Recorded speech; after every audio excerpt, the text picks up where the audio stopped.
Je sais, les pistonnés c'est la famille, donc je peux tout dire, mais... J'imagine qu'il y a une frustration de ne pas avoir été titularisé par Sauber. Quand est-ce que tu l'as appris ? Et je l'ai appris, j'étais dans le simulateur pour le Grand Prix de Singapour. Et très honnêtement, je l'ai appris sur les réseaux sociaux. Je l'ai appris comme ça. J'étais dans le simulateur, je regarde le téléphone, parce que parfois entre les séances dans le simulateur, je reste dedans, ils changent des setups dans la voiture pour que j'essaye. Et je faisais donc le race support, hein, voilà, ils étaient à Singapour, moi j'étais dans le simulateur et on essayait des réglages pour là-bas, pour la piste. Et je regarde le téléphone, j'actualise Twitter et je vois qu'ils reprennent. Franchement, ils ne me l'avaient même pas dit avant, pour être honnête. Pour moi, je pensais avoir une possibilité parce qu'on m'avait dit plusieurs fois dans l'année, t'as une très bonne chance de venir l'an prochain en tant que titulaire, continue comme ça Théo et tout. Puis après je t'apprends comme ça sur Twitter, mais c'est comme ça.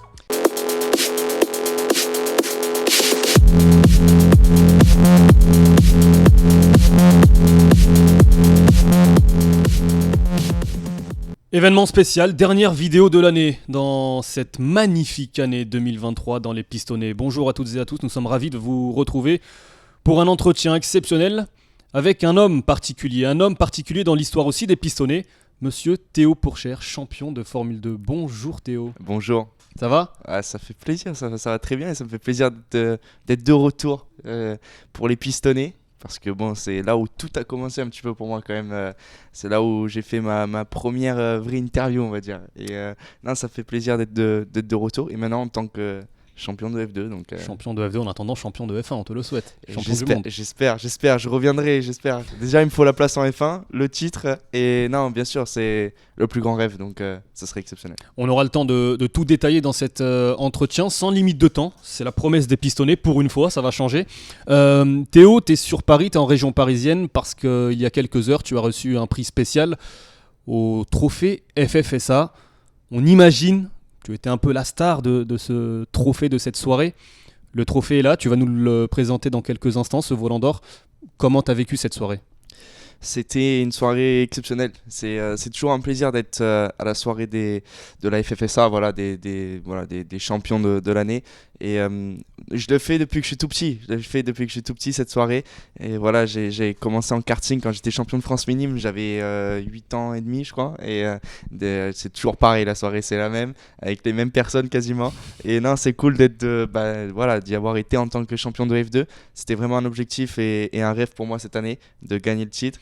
Et donc voilà, j'ai reçu aussi la plus grande distinction pour un pilote pour la soirée. C'est ce petit trophée, volant d'or. Donc voilà, c'est mon premier volant d'or de ma carrière. Donc honnêtement, voilà, comme ça peut paraître juste un trophée anodin, mais pour un pilote français, c'est vrai que c'est, comme j'ai dit, c'est la plus haute distinction que la fédération peut donner à un pilote. Donc pour moi, c'est un honneur. Et comme j'ai dit, premier volant d'or de la carrière, c'est hyper important. T'es une personnalité importante, tu le disais, dans l'histoire des pistonnés, et justement, c'est un lieu particulier, puisque nous ne sommes pas dans nos studios habituels, on a voulu t'accueillir différemment. Le monde automobile est rassemblé et se rassemble ici pour les courses de Formule 1, aussi pour tes courses, on l'a vu la saison dernière en Formule 2. On est au café Autopassion, on remercie d'ailleurs le café de nous accueillir dans ce lieu extraordinaire. Théo, on va prendre le temps, tout au long de cet entretien, de retracer ta saison en Formule 2, tes 3 années en Formule 2, ton avenir, Sauber, la Super Formula, on va prendre le temps. Et ma première question, c'est ce titre Formule 2. C'était le 26 novembre dernier, donc ça fait quasiment un mois au moment où l'on enregistre cet entretien. Est-ce que ça y est, tu es retombé de ton petit nuage ? Oui, non, c'est sûr. En vrai, j'ai pas eu énormément de temps après le titre pour pouvoir juste réaliser que, au final, c'est passé un peu, voilà, bon, je suis champion de Formule 2, ouais, c'est bien, voilà, j'ai d'autres choses à faire, je dois aller au Japon, je dois faire les essais de Super Formula, j'ai les interviews, j'ai les remises des prix, mais j'ai envie de prendre le temps, là, quand je suis de retour chez moi, cet hiver, pour les fêtes, tout ça, avec la famille, juste de me poser et d'apprécier le moment, parce que j'ai travaillé énormément pour ça, c'est un titre que je voulais avoir, j'ai tout donné, et et oui, juste d'apprécier vraiment, de se poser et de se dire voilà, ça c'est fait, champion de Formule 2, c'est fait, on l'a fait, c'était hyper dur, mais voilà, c'est la cachée, voilà, enfin, je veux dire, c'est fait et on peut passer à autre chose, quoi. Donc, non, c'est top. Alors, je te préviens, c'est la question la plus importante de cet entretien. La question la plus importante pour nous, les pistonnés. Ce titre, comment tu l'as fêté ? Alors, t'as le droit, que dis-je, t'as l'obligation de tout nous raconter. Voilà, ce qui se passe à Abu Dhabi doit être raconté dans les pistonnés. Je sais, les pistonnés c'est la famille, donc je peux tout dire, mais non, on a bien célébré, surtout l'équipe, et ils étaient super contents. On a gagné le titre par équipe, moi le titre pilote, Victor le titre rookie, donc bon, on a tout gagné cette année en Formule 2 avec Art Grand Prix, donc non, ils étaient super contents. Ça m'a fait plaisir aussi de célébrer ce titre avec tout le monde, et moi je pense le meilleur moment, celui que je retiendrai le plus, c'est dans le garage, les box F2 à Abu Dhabi, quand on est rentré des interviews, du podium et tout, avec Victor, et que tout le monde était super content. On n'avait pas beaucoup de temps parce qu'on devait repartir pour les press-conférences et tout juste après. On avait une demi-heure, trois quarts d'heure. On a vraiment bien exploité ces une demi-heure, et voilà, on a célébré avec l'équipe. C'est des moments qui resteront gravés à jamais parce que, comme j'ai dit, on a travaillé énormément, il y avait beaucoup de pression jusqu'à la dernière course, au dernier tour, ça s'est joué tous les titres, et ouais, on l'a fait, donc après c'était que du bonheur. Et la soirée ? Pour la soirée, ça, je peux pas tout dire, je vous le dirai en privé à vous les gars, mais bon, les viewers, je peux pas dire à tous. On va revenir tranquillement sur ta saison, mais avant cela, on va rester à Abu Dhabi. Moi, j'ai une question qui relève aussi de ton aspect mental. La séance de qualification, elle est ratée, tu signes le 14e temps, on le rappelle, 14e en Formule 2, ça veut dire que tu pars 14e des deux courses, la course sprint et la course principale. Lorsque tu es rentré à l'hôtel vendredi soir, dans quel état d'esprit étais-tu ? Après la séance de qualification, pour être honnête, une heure après, j'étais vraiment pas très bien, vraiment très déçu et un peu inquiet, mais juste, comme j'ai dit, l'heure qui suivait la qualif. Une fois cette heure passée, j'étais de retour focus à 100%. J'étais déterminé, je commençais à rigoler même. Je me sentais confiant, je savais que ça allait le faire et que j'avais toujours ces 25 points d'avance et que Vesti avait aussi fait une mauvaise qualif, même si voilà, il allait partir deuxième en course sprint, et très honnêtement, je savais qu'il allait gagner la course sprint. Je le savais à 100%, quoi qu'il arrive. J'espérais bien sûr qu'il se rate à cette course sprint, parce que ça pouvait déjà nous donner le titre dès le samedi soir, ou en tout cas vraiment me donner beaucoup d'avance pour la course de dimanche. Mais il a gagné, il a fait le job, il a mis la pression jusqu'au bout. Ouais, ça n'a pas été simple, mais bon, ouais, c'est comme ça.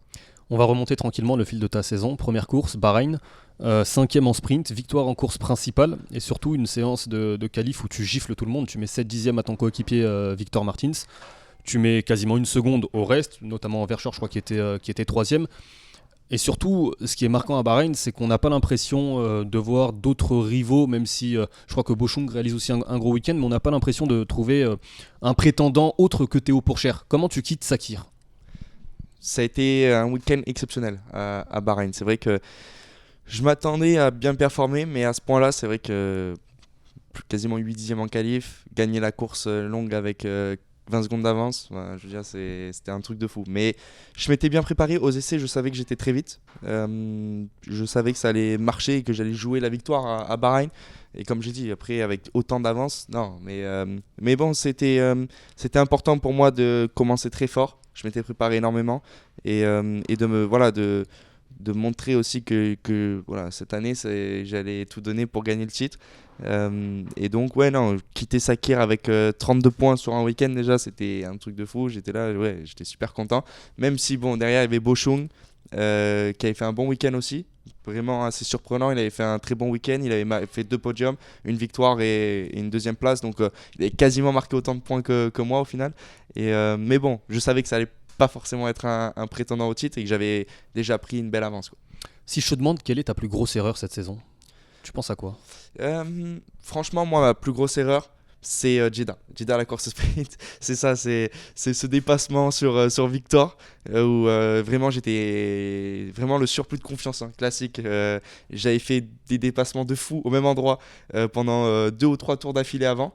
Vraiment une confiance de malade sur les freins. Je sais pas ce qui m'a pris. Et bon, vraiment, je l'ai dit à chaque fois, c'est une petite erreur. En fait, on a l'impression que c'est vrai que c'est une catastrophe. À la fin, je freine beaucoup trop tard. J'éclate Biermann, malheureusement. Mais c'est vraiment une petite erreur. Vraiment une petite erreur parce que c'est.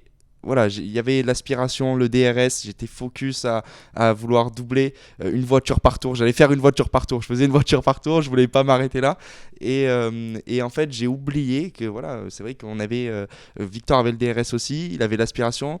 On arrivait facilement 20 km/h plus vite qu'en qualif avec moins d'aéro, plus d'essence, moins de grip. Et ouais, j'ai freiné trop tard, tout simplement. Je pensais justement à Jeddah. Moi, ma question, c'est est-ce que tu considères que l'Arabie Saoudite est ton pire week-end de la saison ? Oui, clairement. Clairement, le pire week-end de la saison. Ça m'a permis aussi de. C'est vrai que moi, mon objectif cette année, c'était d'être constant. C'était de construire un beau championnat, course après course, et de ne pas refaire les erreurs de l'an passé. Vraiment des 2 années précédentes même. Juste de construire un beau championnat, comme j'ai dit, et de marquer des points constamment, d'être dans le top 3. Et après Bahreïn, bon, c'est vrai qu'il y a eu Jeddah et c'était vraiment pas ce qu'il fallait faire. L'équipe me l'a fait comprendre. Hard Grand Prix, ils étaient vraiment pas contents et de marquer 0 points comme ça, c'est pas bon, c'est pas bon. Il faut être constant pour gagner un championnat comme ça. Et non, ça a été de loin le pire week-end de la saison. La lutte avec Fred Vesti, Monaco. C'est un week-end particulier, on le rappelle, c'est là où tu as signé tes records de précocité en Formule 2. Tu rates la pole d'un rien, déjà. Et tu arrives deuxième juste derrière Fred Vesti. Et à Monaco, on a l'impression que vous êtes tous les deux seuls au monde. Est-ce à Monaco que tu comprends que ce sera lui ton adversaire pour le titre, ton rival principal pour le titre ?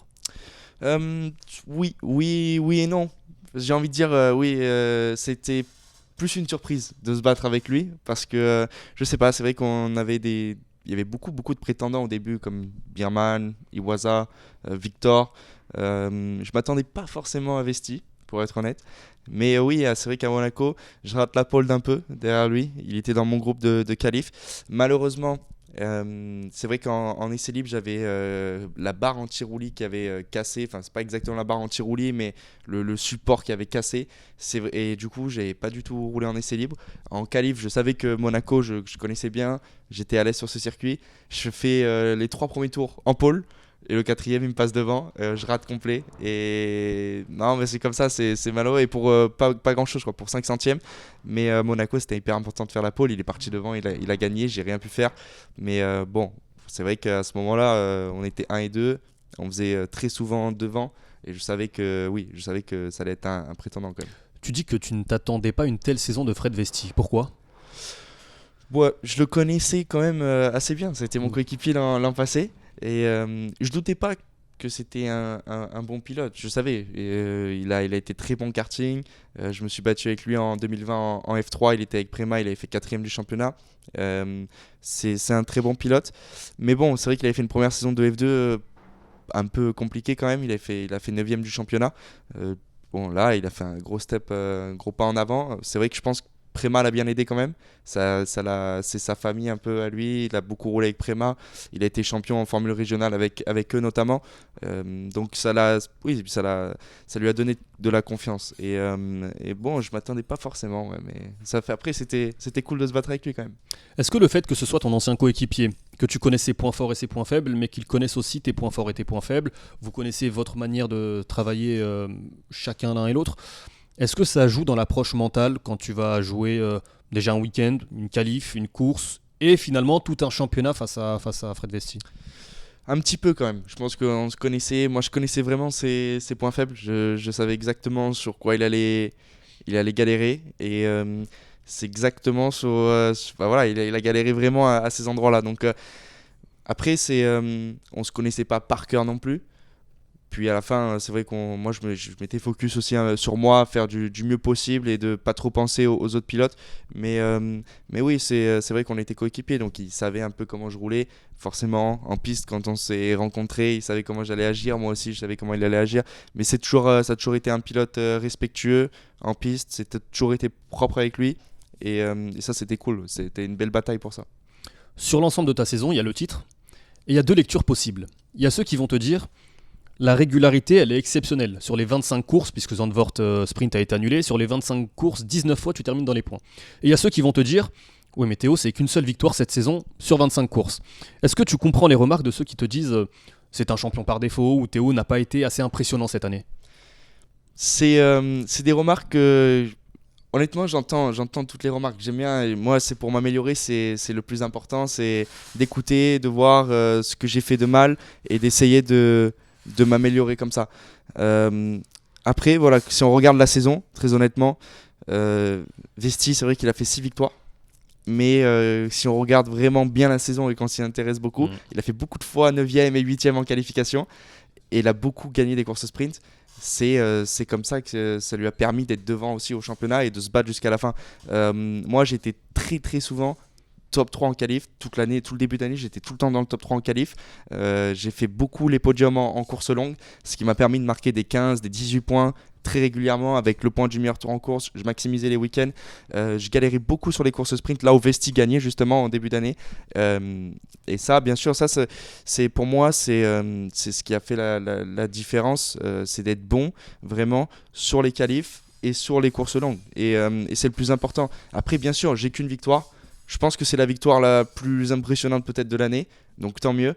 Mais je suis passé aussi à côté de certaines victoires. Malheureusement, je pense à Spa. Ouais. Bon, le safety car, je peux rien y faire, c'est comme ça. Et à 2 tours près, je pense qu'on gagnait la course. Mais c'est comme ça. Je pense que c'est un championnat très relevé aussi, la Formule 2. Cette année, c'était hyper relevé. On avait le top 5 du championnat qui se battait quasiment jusqu'à la dernière course du championnat. Donc c'était exceptionnel et de gagner comme ça, c'est aussi une qualité, je pense, de gagner avec la constance, de ne pas avoir fait d'erreur à des moments hyper importants, hyper stressants. Je pense à Spa, bon, j'ai fait Zandvoort en erreur, mais tout le monde a fait une erreur à Zandvoort, donc c'était vrai, ça a prouvé que la course était vraiment compliquée. Monza, Vesti a refait une erreur, moi je suis resté solide, j'ai gardé, j'ai marqué les points, donc voilà, c'était important d'être constant. 2023, paradoxalement, c'est la saison où tu signes le moins de victoires de ta carrière en Formule 2 par rapport à 2022, par rapport à 2021. Tu le disais, c'est pas effectivement la voiture de sécurité en fin de course qui permet, je crois, à Jack Doohan d'avoir des pneus beaucoup plus frais et tendres et de l'emporter. D'ailleurs, tu as lutté avec Jack Doohan, on y reviendra un peu plus tard. Est-ce que quand même c'est un petit regret? Oui, bien sûr. Moi, je veux dire, je suis compétiteur et j'aime gagner les courses. Ça me fait plaisir. C'est quelque chose qui est exceptionnel de gagner une course. Voilà, il n'y a pas de meilleur feeling que ça. Mais bon, après, voilà, je veux dire, entre le championnat ou gagner 6 courses, je choisis le championnat tous les jours. À refaire, je refais la même. Mais, et puis, comme j'ai dit, c'est pas volontaire. Moi, ce qui est volontaire, c'est vraiment d'avoir été hyper constant. C'était hyper important. Sur les 2 premières années, j'ai prouvé que je pouvais gagner des belles courses, faire des super dépassements, des remontées folles, faire des pole positions, je l'ai prouvé. Par contre, ce que j'avais du mal à prouver, c'est d'être constant, c'est de construire un beau championnat comme je l'ai fait cette année. Et c'était hyper important de faire ça. D'ailleurs, tu es le pilote qui a signé le moins de résultats, le moins de courses hors des points. 2 courses seulement hors des points sur l'ensemble de la saison, si on accepte évidemment les abandons. Autre question, il s'agissait de ta 3e saison en Formule 2. Est-ce que le fait d'avoir une 3e saison en Formule 2, d'avoir déjà lutté pour le titre, ça t'a ajouté une pression supplémentaire que peut-être n'avaient pas d'autres pilotes qui étaient soit sur leur première comme Victor ou sur leur 2e comme d'autres? Un petit peu, je pense quand même, parce que c'est vrai que c'était un peu pas la dernière chance, parce qu'on peut pas dire ça comme ça, mais c'est vrai que voilà, j'avais pas le droit à l'erreur quand même. Il fallait performer, il fallait gagner le titre, sinon ça aurait pas été top, il faut être honnête. Après, la chance que j'ai, c'est que je suis encore jeune, très jeune. Moi, c'est ma 3e année en Formule 2, mais c'est pas une 3e année comme n'importe quel autre pilote. J'ai que 20 ans, c'est vrai que je suis quasiment l'un des plus jeunes champions de l'histoire de la Formule 2.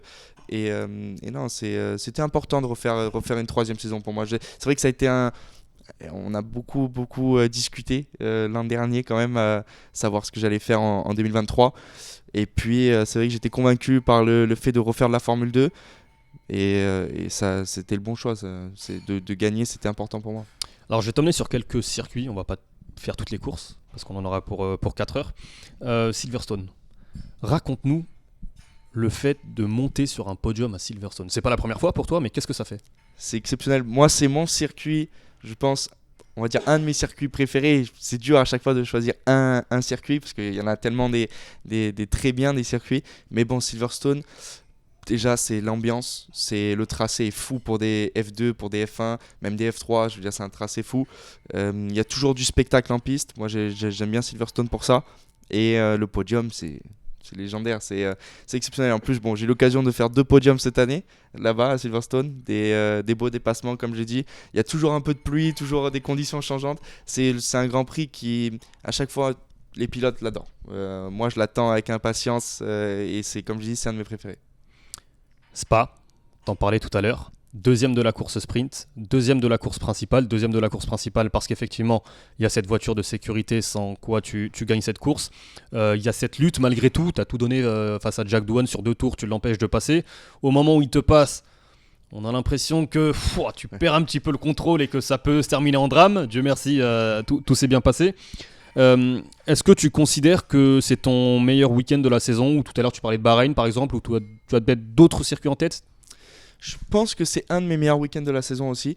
Ça a été, c'était pas un week-end simple, c'est pas.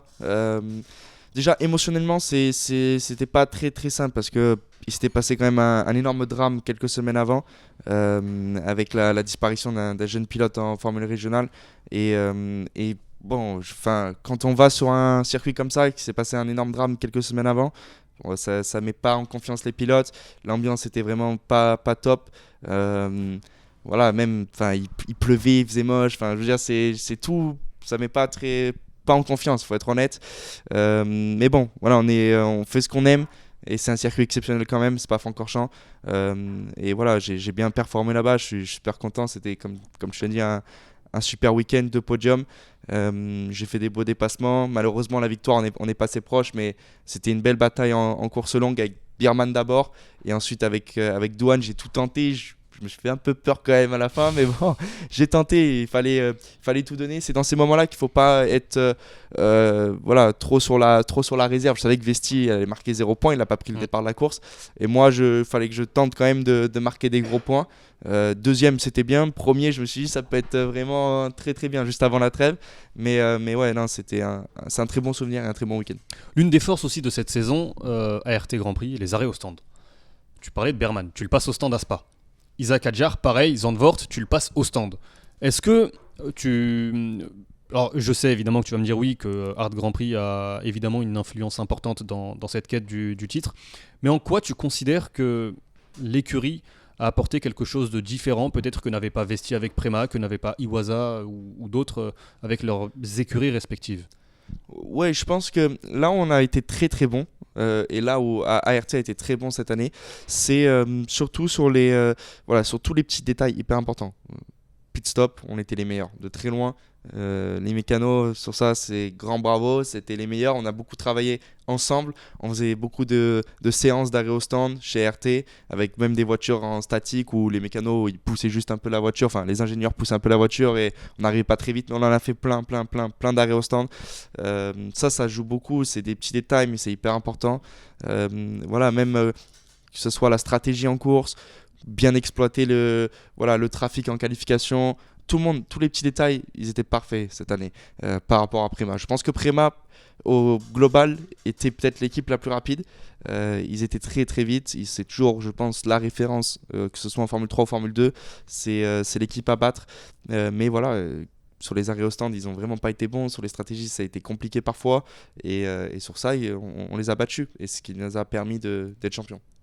Zandvoort, on le disait, tu te bats avec Isaac, tu le passes au stand, t'es leader virtuel de la course. Que s'est-il passé?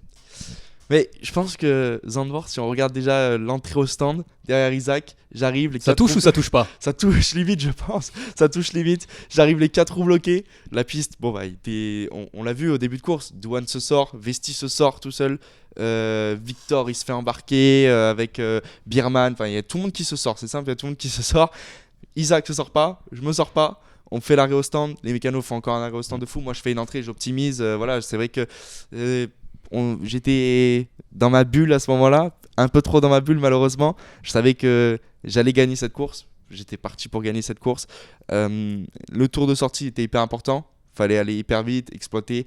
Et à Zandvoort, c'est dur de doubler. Donc si on fait un gros tour de sortie, on s'assure la victoire. Jusque à cette petite cassure, ça allait bien. Malheureusement, c'est vrai qu'avec les pneus froids, en Formule 2, on a les pressions qui sont basses, les pressions de pneus, et la voiture qui touchait beaucoup. Ça passait à fond, normalement, et ça a touché, et j'ai perdu la voiture de très peu. Ça se joue à rien, c'est un détail.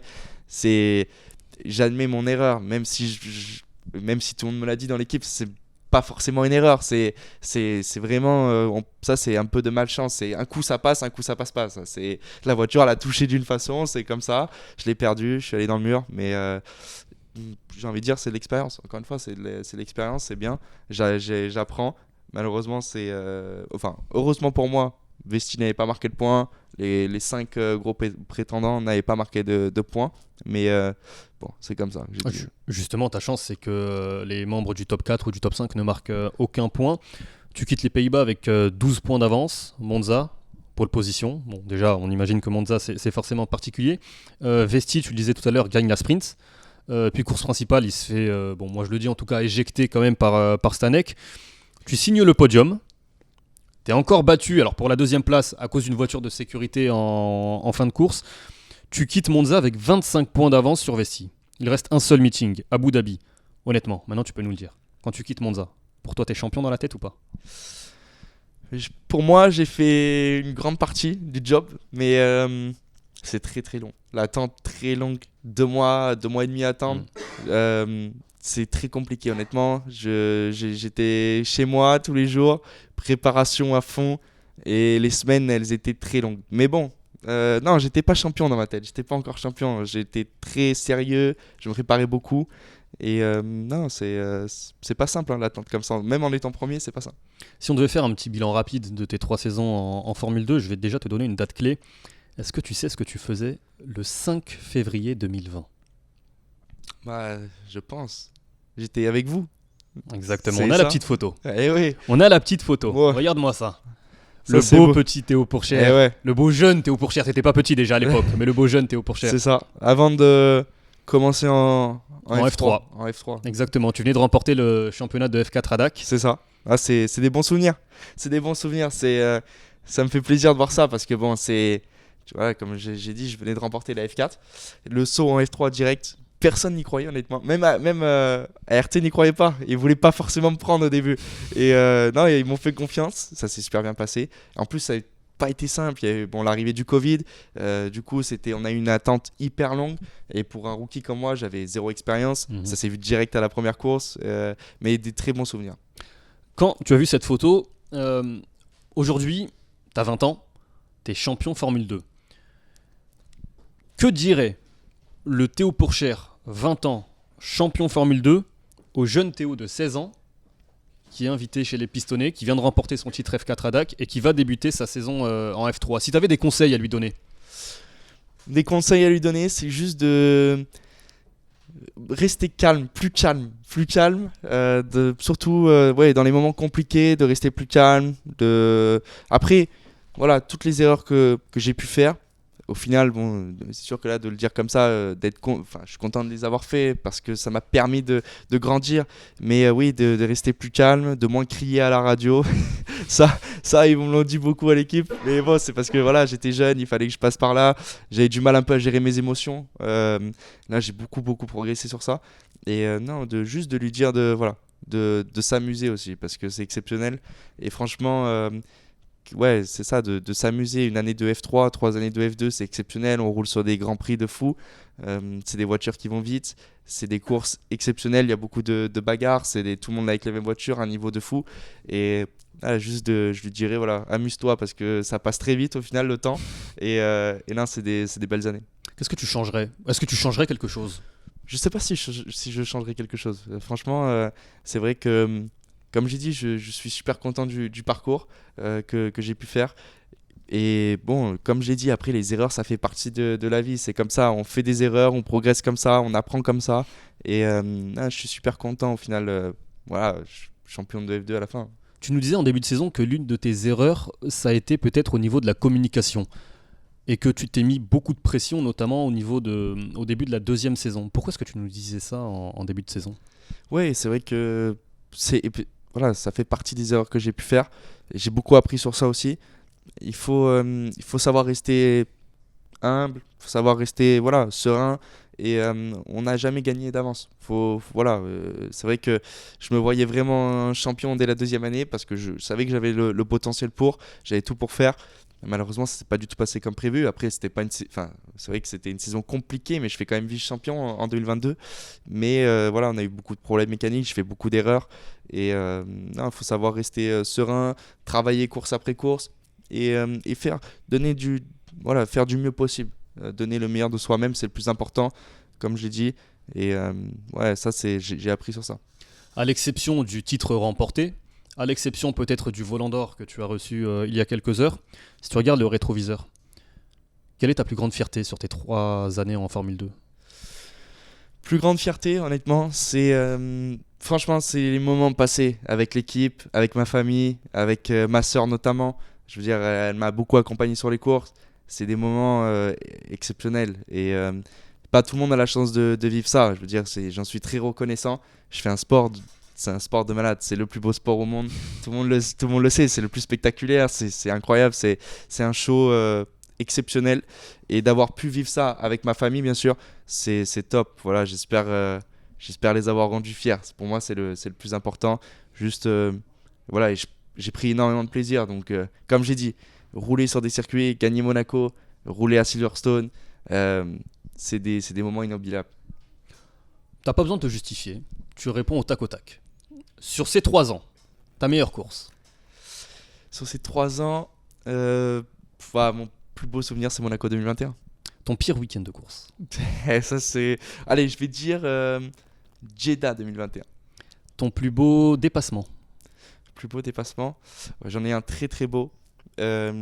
Course sprint Abu Dhabi 2022. Je double 4 voitures en un virage. Et il y a drapeau rouge. Et ils prennent le classement parce que voilà, il y a eu drapeau rouge, il n'y a pas tout le monde qui a passé le secteur. Et là, j'avais gagné 4 places en un dépassement. Celui-là, il m'a fait plaisir. Ta plus grosse frustration? Frustration, F3 2020. Voilà, 3 points du titre. Et c'était faisable. Ta plus grosse erreur? Plus grosse erreur, je veux dire Jeddah 2023, c'est vrai que la course sprint c'est une belle erreur quand même, mais j'en ai fait plein, honnêtement c'est dur d'en choisir. Ton circuit préféré en Formule 2? Monaco, de loin. Celui que tu as le moins apprécié? T'as fait Sochi? J'ai fait Sochi. Ah d'accord, ok. Mais Sochi j'ai bien performé, du coup je vais pas dire Sochi. D'accord. Okay.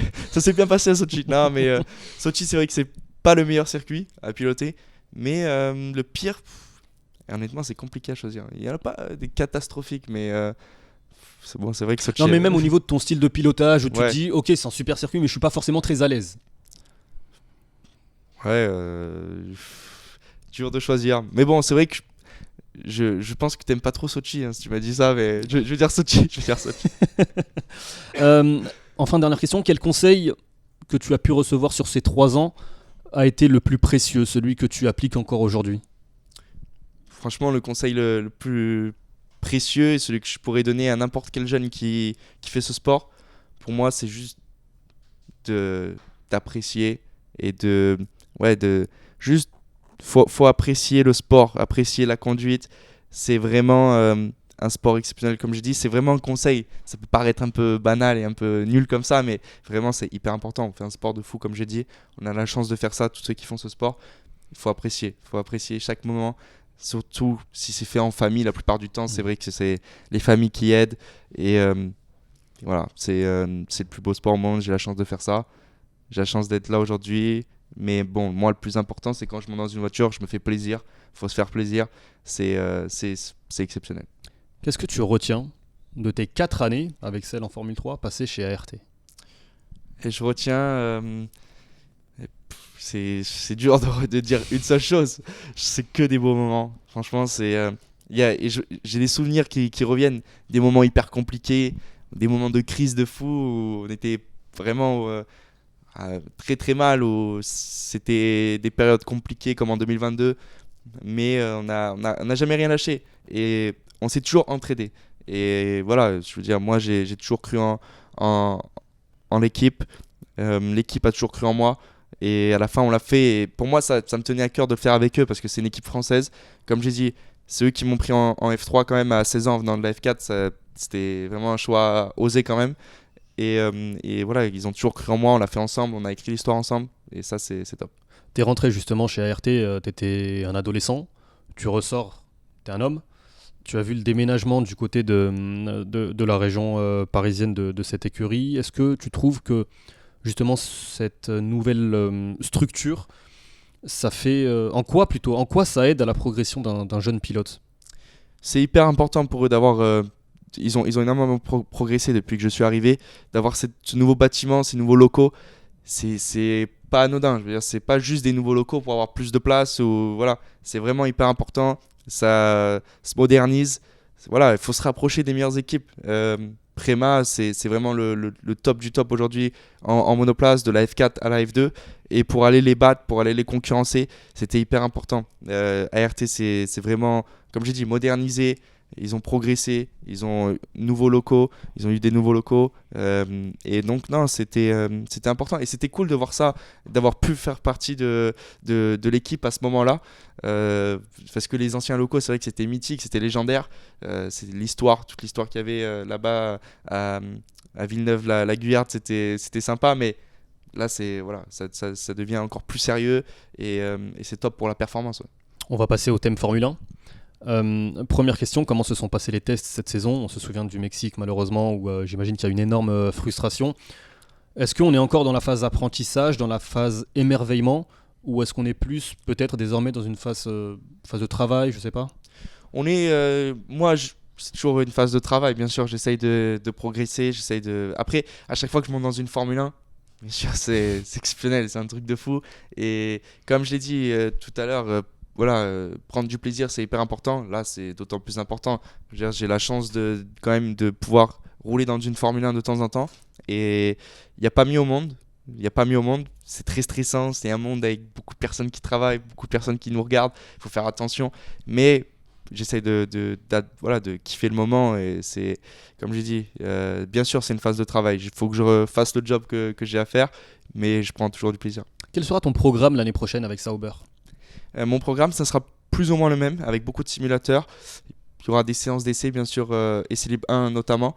Et puis, après, aller sur les courses, bien sûr, en tant que pilote de réserve. Je pense que je vais faire pas mal de courses hors Europe. Donc voilà, après en pilote de réserve, pas faire grand-chose sur les week-ends, à part des interviews, parler aux sponsors et puis si jamais ils ont besoin de moi, être prêt, bien sûr, c'est hyper important. C'est pas simple d'être pilote de réserve. On fait pas grand-chose au final, mais s'ils ont besoin de nous, il faut être prêt à 100%. Et il faut faire le job. Donc, c'est des grosses responsabilités quand même. Il y a un élément qui m'a marqué au trophée FFSA. Tu étais à côté d'Esteban Ocon. Tu es plus grand qu'Esteban Ocon. Tu mesurais, je crois, 1m87 il y a 2 ans lorsque tu étais venu en tant que pilote F2 chez les pistonnets. Est-ce que tu as encore grandi? Là, je fais 1m90. C'est terminé? J'espère, parce que là, je vais être honnête, c'est pas du tout confortable. Ouais, c'est j'imagine. pas confortable. Mais Pourquoi c'est pas confortable? parce que en fait, c'est vrai que on s'imagine pas comme ça. Bon, c'est vrai que les voitures de course, c'est serré, c'est optimisé. Mais en plus de ça, la FIA, pour des raisons de sécurité, il y a beaucoup de règles très contraignantes pour les grands pilotes. Par exemple, en Formule 1, c'est des règles. Hein, je veux dire, c'est quand on doit être attaché dans la voiture. Quand on fait notre baquet, on nous attache et on doit être capable de sortir les genoux du cockpit quand il n'y a pas le volant. Sortir les genoux attachés. Et ça paraît simple comme ça, mais quand on fait 1m90, c'est impossible. C'est vraiment très compliqué. Et s'extraire aussi en 12 secondes de la voiture quand on fait le jump out test, comme ils l'appellent. Ça, c'est très très chaud. Je fais 1m90, sortir de la voiture rapidement en 12 secondes. Il faut enlever le volant, se détacher, sortir de la voiture et remettre le volant. C'est compliqué. C'est pas confort, mais je rentre dans les voitures, donc c'est bon. Je vais pas me plaindre. J'imagine qu'il y a une frustration de ne pas avoir été titularisé par Sauber. Quand est-ce que tu l'as appris? Et je l'ai appris, j'étais dans le simulateur pour le Grand Prix de Singapour. Et très honnêtement, je l'ai appris sur les réseaux sociaux. Je l'ai appris comme ça. J'étais dans le simulateur, je regarde le téléphone, puisque parfois entre les séances dans le simulateur, je reste dedans. Ils changent des setups dans la voiture pour que j'essaye. Et je faisais donc le race support. Hein, voilà, ils étaient à Singapour, moi j'étais dans le simulateur et on essayait des réglages pour là-bas, pour la piste. Et je regarde je regarde le téléphone, j'actualise Twitter et je vois qu'ils reprennent tout. Franchement, ils me l'avaient même pas dit avant, pour être honnête. Donc pour moi, je pensais avoir une possibilité parce qu'on m'avait dit plusieurs fois dans l'année, t'as une très bonne chance de venir l'an prochain en tant que titulaire, continue comme ça, Théo et tout. Puis après, je t'apprends comme ça sur Twitter, mais bon, c'est comme ça. Est-ce que tu connais les raisons? Est-ce qu'on t'a expliqué le pourquoi? Pourquoi tu n'es pas titulaire? Bien sûr, on m'a expliqué. Après, je peux comprendre le choix de l'équipe. Je trouve juste dommage. C'est vrai que moi, je me sentais prêt à aller en Formule 1. Si je repense à ma première année de F2 ou ma deuxième année de F2, j'étais pas forcément prêt à aller en Formule 1 quand j'y repense maintenant. Même si j'avais eu la possibilité, j'y serais allé, bien sûr. Mais j'étais vraiment pas mature. Là, après ma troisième année de F2, je me sens prêt plus que jamais à aller en Formule 1. J'ai appris beaucoup. Le titre m'a donné énormément de confiance aussi. Et donc, c'est dommage, bien sûr.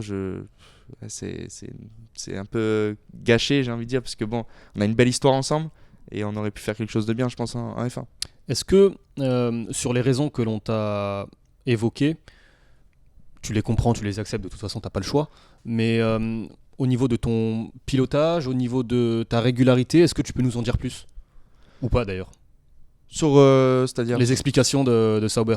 Non, pour être honnête, il n'y a pas de problème de performance de mon côté. C'est pas forcément ça. Après, je peux pas forcément tout dire parce que et je respecte le choix qu'ils ont fait parce que bien sûr, moi je comprends exactement les contraintes aussi qu'ils ont en tant qu'équipe de Formule 1. C'est vraiment pas simple. C'est un milieu quand même très compliqué. Mais c'est sûr qu'à titre personnel, bien sûr, c'est frustrant parce que j'ai tout donné pour en arriver là aujourd'hui en tant que champion de F2.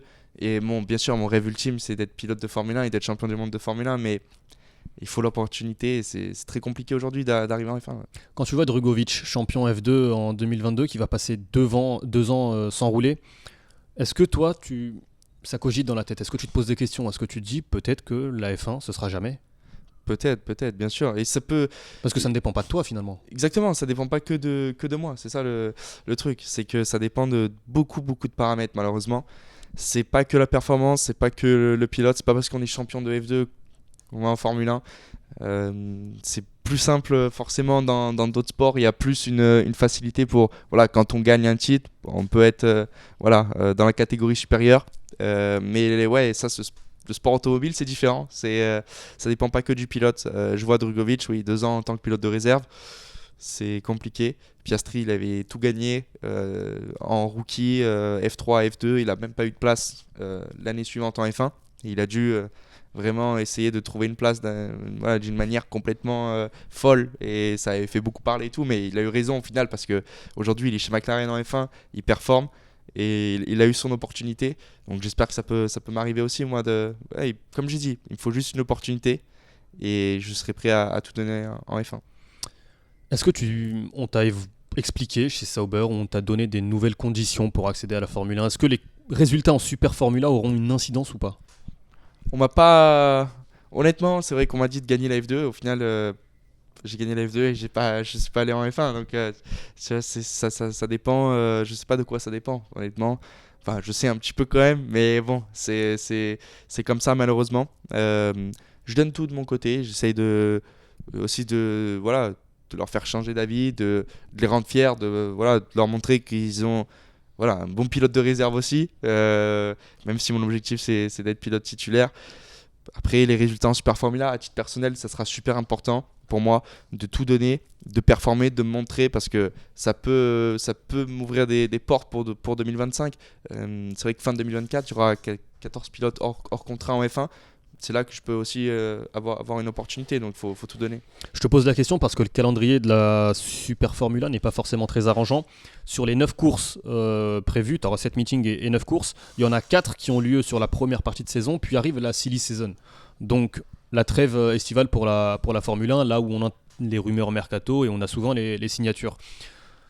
Comme en Formule 2, on sait, et on l'a souvent évoqué dans les pistonnés, la dernière course, qui est souvent celle qui te donne le titre, arrive à Abu Dhabi en décembre. Du coup, à ce moment-là, tous les baquets seront occupés. Du coup, il n'y a pas la possibilité. C'est pour cette raison que je te posais la question. Du coup, les résultats en Super Formula pourraient ne pas avoir forcément d'incidence pour Sauber. Je ne sais pas si on t'en a parlé. Est-ce que les conditions d'ailleurs ont évolué avec le départ de Fred Vasseur? Honnêtement, pour être honnête, je suis un peu dans le flou aussi avec l'équipe. C'est vrai que moi, je suis très reconnaissant du support du soutien qu'ils m'ont apporté, que ce soit financièrement, les séances d'essai libre que j'ai pu faire avec eux, rookie test en Formule 1, tout ça. Maintenant, c'est vrai qu'il est censé avoir aussi l'arrivée d'un grand constructeur à la tête de Sauber. On est un peu dans une époque de transition un peu floue. C'est pas le top. C'est vrai que pour moi, c'est un peu compliqué malheureusement d'être à cet endroit-là. J'ai un peu l'impression que c'est un peu le mauvais endroit, mauvais timing. Mais j'espère pas. Moi, je fais confiance à Sauber. Je leur fais confiance. Je veux arriver en Formule 1 avec eux. Ce serait la belle histoire. Super Formula, comme j'ai dit, pour moi, c'était la meilleure option. Je voulais rouler absolument. Eux, c'est vrai qu'ils voulaient que je fasse quelque chose, mais ils n'étaient pas non plus focus à 100% pour me trouver un programme. Donc j'ai fait avec mon manager. Super Formula, la voiture est très puissante, très rapide, c'est plus vite qu'une F2 et dans les virages rapides aussi vite qu'une F1. Après, il n'y a pas beaucoup de puissance et les freins, c'est pas exceptionnel, mais c'est un bon step pour moi, pour progresser en tant que pilote, en tant qu'humain aussi. Juste personne de ouverture d'esprit, c'est vrai que c'est un monde complètement différent le Japon. Travailler avec les Japonais, c'est complètement différent. Donc ça peut me faire progresser beaucoup et m'ouvrir des portes aussi sur voilà, d'autres championnats. Parce que c'est vrai que la Formule 1, c'est mon rêve, c'est mon objectif. Maintenant, si c'est pas possible, il faut aussi avoir d'autres opportunités. Tu restes en contact? Est-ce que tu restes proche avec un Frédéric Vasseur? On sait qu'il l'a beaucoup apporté aussi dans ton arrivée chez Sauber. Est-ce que son départ a changé quelque chose? Est-ce que tu as pris des conseils aussi auprès de lui pour la Super Formula par exemple? Oui, je le crois souvent, Fred, dans le paddock F1 et ça me fait plaisir de le revoir. C'est vrai que c'est quelqu'un qui m'a fait rentrer chez Sauber. C'est clairement grâce à lui que j'ai pu rentrer chez Sauber. Après, voilà, là maintenant je suis plus du tout lié à lui. Juste, voilà, je le connais bien, on se parle souvent, il me donne souvent des conseils, c'est vrai. Et c'est quelqu'un de très important, déjà dans le monde de la Formule 1, mais aussi pour moi, parce que je sais qu'il est, voilà, il est à la tête de la Scuderia Ferrari. C'est quelqu'un qui connaît très très bien le sport. Ça fait longtemps, c'est un passionné aussi, c'est ça qui est important. C'est quelqu'un qui est très passionné par le sport, donc de l'écouter, c'est important. Ouais. Les tests en Super Formula, quelles ont été tes premières appréhensions, difficultés, l'adaptation à la voiture? Comment ça s'est passé? C'était franchement déjà 2 jours incroyables. C'est vrai que bon, moi je découvrais la voiture, le circuit, l'équipe, je découvrais tout et c'était vraiment top, vraiment top. Suzuka, c'est un circuit exceptionnel. C'est vrai que franchement c'est top. J'avais fait bien sûr plein de fois au simulateur. J'avais fait encore avec Sauber beaucoup de simulateurs pendant le Grand Prix du Japon de nuit. J'en avais fait des tours à Suzuka. Je le connaissais très bien sur Simu, mais en vrai c'est très impressionnant en Super Formula, d'autant plus parce que c'est une voiture qui va très vite dans les virages rapides. Donc secteur 1 c'était exceptionnel. Et puis l'équipe, bon bah, c'est sympa de savoir comment. Voilà, au Japon, ça fonctionne. C'est très basé, c'est un peu l'opposé de l'Europe. On n'est pas sur la performance du pilote, améliorer le pilote. On est clairement focus sur la voiture. Et c'est toujours la faute de la voiture là-bas. Tandis qu'en Europe, c'est très souvent la faute du pilote. On se focus sur le pilote, améliorer le pilote. Et ouais, comme j'ai dit, au Japon, je me sentais un peu comme un leader d'équipe. Et je pense que c'est quelque chose qui va m'apporter beaucoup parce que j'ai pas eu l'occasion de faire ça encore en Europe et de pouvoir travailler sur le setup, demander des changements de setup. C'est vrai que bon, je le demandais un peu en Europe, mais on nous mettait pas dans les feuilles setup à savoir voilà quoi changer sur la voiture. Là, c'est clairement moi qui décide de faire ce que je veux et je suis écouté par toute l'équipe. Donc c'est ça qui est cool. Pour moi, c'est des bonnes responsabilités. Ouais. Expérience nouvelle, du coup, ce que tu vas rechercher, de ce que l'on entend en tout cas, évidemment, il y a la performance sportive, mais on a aussi l'impression que c'est une culture de travail complètement différente que tu vas découvrir et qui pourrait t'enrichir du coup aussi pour la suite de ta carrière. C'est ça. Franchement, je pense que c'est top. Ça va être quoi qu'il arrive, ça va être une superbe année, une très bonne année d'expérience, un c'était le meilleur choix possible. C'était soit je roule en Super Formula, soit personne me voit et je suis dans un simulateur toute l'année. Et c'est vraiment c'était pas la bonne option de rester au simulateur, d'être que pilote de réserve. C'est clairement pas du tout ce que je voulais faire. Et voilà, l'occasion de rouler, j'ai eu l'opportunité de faire de la Super Formula, j'ai pas du tout hésité. Ça va être, comme j'ai dit, quoi qu'il arrive, une superbe année en expérience et je vais apprendre beaucoup. Ça me servira pour la suite de ma carrière, mais de ma vie en général. Ouais. Tu vas t'installer au Japon ?